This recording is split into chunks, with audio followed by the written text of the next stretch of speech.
Kinumpirma na ng ICC Pre-Trial Chamber ang 3 counts ng murder at attempted murder na ikinaso laban kay dating Pangulong Rodrigo Duterte kaugnay na mga umunoy naging pagpatay sa ilalim ng kanyang kampanya kontra droga. Ayon sa ICC, may batayan ng akusasyon ng prosecution bilang pagiging isang indirect perpetrator ni Duterte sa mga nangyaring EJK, bagay na kinontra ng defense. Magandang balita naman ito para sa mga kaanak ng mga EJK victims na matagal nang hinihintay ang hustisya. Alamin ang detalye sa report na ito. March 12, 2025 nang arestuhin at madetine si dating Pangulong Rodrigo Duterte sa International Criminal Court sa The Hague, Netherlands para sa kasong crimes against humanity kaugnay ng mga umano'y extrajudicial killings na naganap sa ilalim ng kampanya kontra droga ng kanyang administrasyon. Pagkatapos ng higit 1 taong detensyon at pagsailalim sa pre-trial procedures, tuloy na haharap si Duterte sa paglilitis matapos kumpirmahin ng ICC Pre-Trial Chamber 1 ang lahat ng kasong isinampa ng prosekusyon. Sa desisyong ibinaba ng Pre-Trial Chamber 1 nitong April 23, kinumpirma ng korte ang 3 counts ng murder at attempted murder laban kay Duterte na mayroon umanong criminal liability at pananagutan sa mga nangyaring extrajudicial killings sa ilalim ng War on Drugs campaign.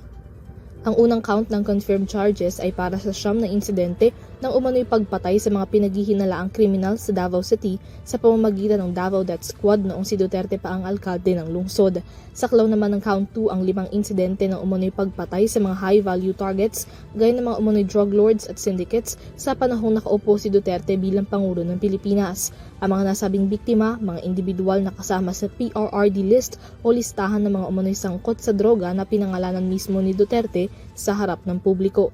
Samantalang ang count 3 naman ay para sa 35 insidente ng murder at attempted murder sa mga umano'y low-level criminals sa mga barangay clearance operations ng pulisya habang si Duterte ang presidente.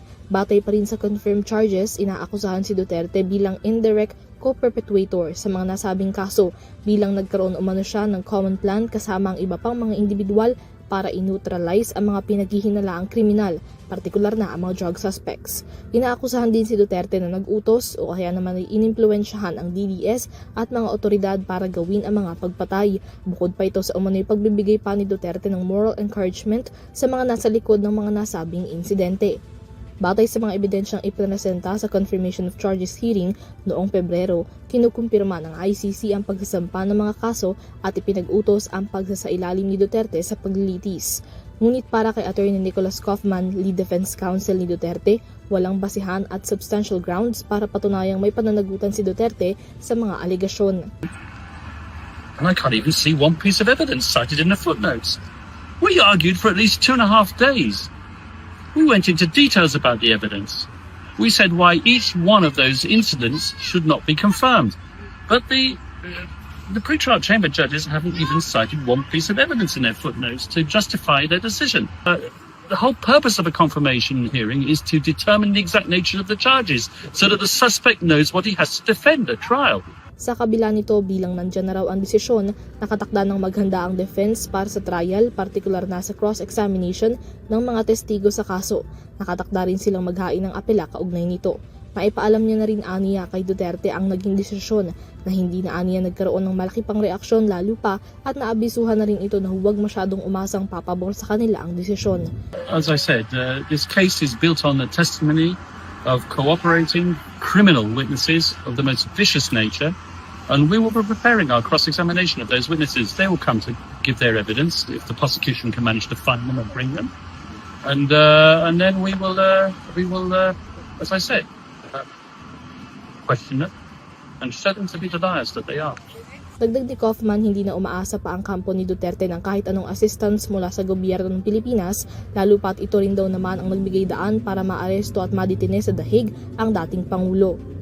Samantala, tinanggap naman ng Malacanang ang naging desisyon hinggil sa confirmation of charges at pagsailalim ni Duterte sa trial. Sa isang pahayag, sinabi ni Palace Press Officer at Undersecretary Attorney Claire Castro na isa itong hakbang para sa pagkamit ng hustisya sa mga kaso. Aniya, magiging paraan ito para mabigyang hustisya ang mga biktima kung mayroon ng mga naging paglabag o hustisya naman para kay FPRRD kung patutunayan siyang walang sala. Ang hanay naman ng mga biktima, tinanggap din ang naging desisyon ng ICC.